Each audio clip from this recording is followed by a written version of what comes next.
Edible spring weeds, what a blessing. They're usually really good for you and they're free. Today I'm going to talk about one such edible weed, violets.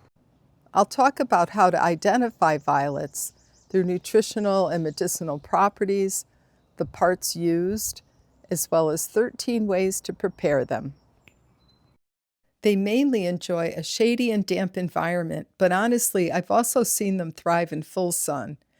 They propagate mainly through their root system, but also through their seeds, which ants help to scatter.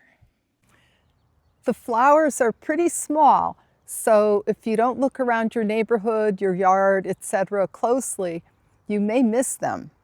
They come in various shades of purple, blue, white, and even a combination of those three colors. They can even come in yellow. The leaves are heart-shaped, which I think is really sweet. When identifying violets, don't just go according to the heart-shaped leaves, because there are other poisonous plants that also have heart-shaped leaves, so you really need to wait until they bloom so you can identify the flowers. They have 5 petals, 2 at the top, 2 in the middle, and 1 at the bottom. Turn them over and you'll see that the bottom petal is attached to a bulge. It's actually a pocket that contains nectar. This nectar attracts bees, especially the violet mining bee, which is small, moves fast, and flies close to the ground. When wildcrafting violets or any other plant, just be sure that you know that the area hasn't been sprayed with herbicides or pesticides.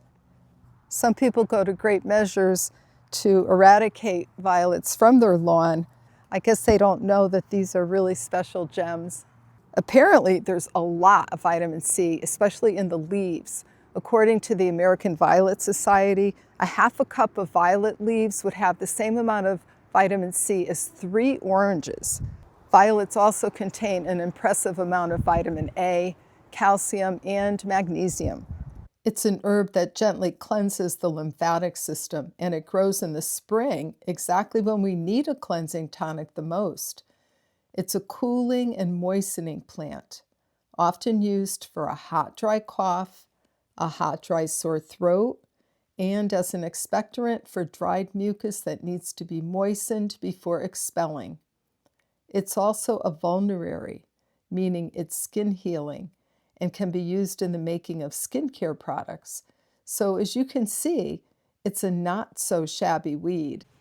Okay, so here's 13 ways to prepare and enjoy violets. Please note that the roots and seeds are not edible.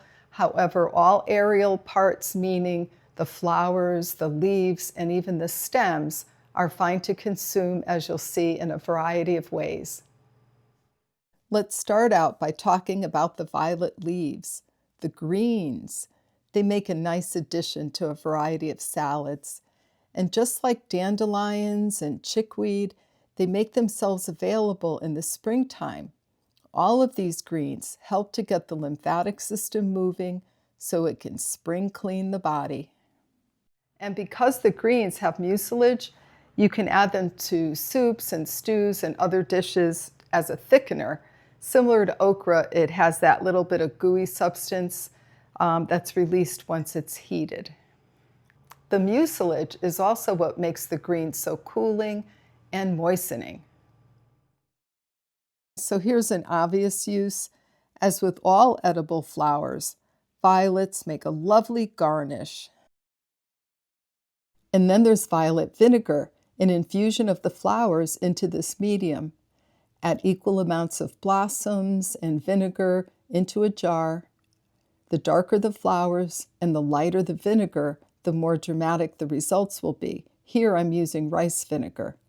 Store in your pantry for about a week and then strain the flowers, squeezing out every last drop. It's slightly sweet and slightly floral, so is lovely when used to make light salad dressings, marinades, etc. Consider freezing the violets into ice cubes. You can keep it simple and just add a single flower to each cube, or you can freeze in layers for a more dramatic effect. To create layers, only fill the ice cube tray halfway with water.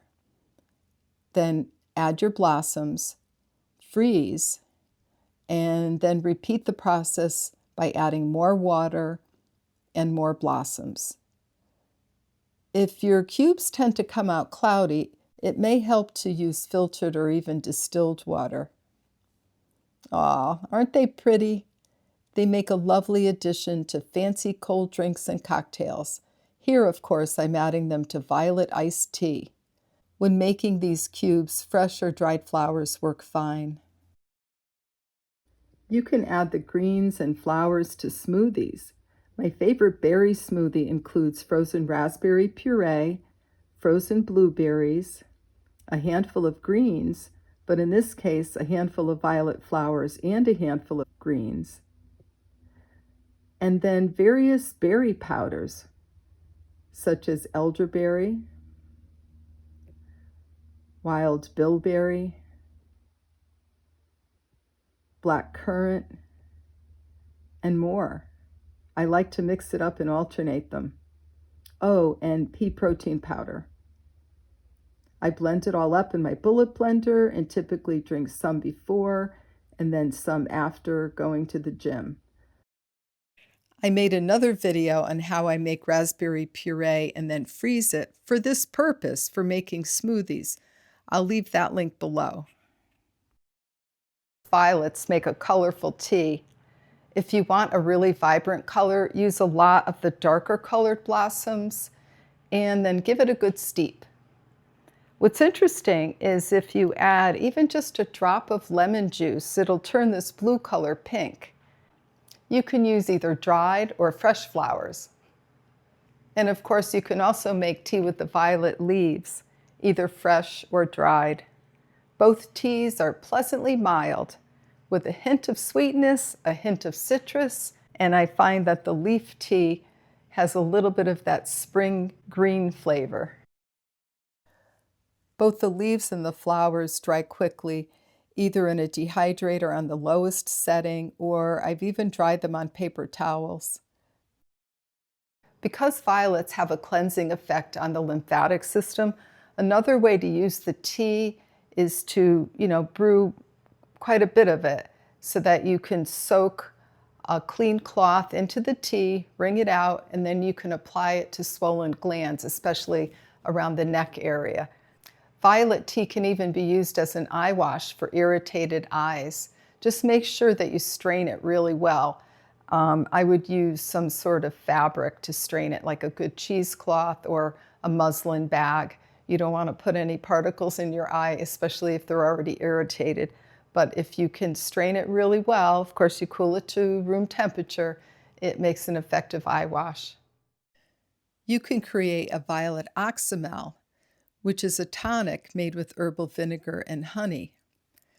You start by infusing violets, both the leaves and the flowers, into apple cider vinegar. Use 1 part violets and 1 part vinegar. Here I'm using about a cup of each. Place a piece of parchment paper on the jar before screwing on the lid, otherwise the lid and ring may corrode from the vinegar. Let it infuse in your pantry for a week or so. Then strain the plant material, pressing out all of the vinegar. Measure how much you have and add an equal amount of high-quality honey. And voila, you have a violet oxymel, which makes a great expectorant and is also perfect for sore throats and dry coughs. Store in a glass jar. If you store it in the pantry, it will keep for about 6 months, and it will keep about a year if you store in the refrigerator.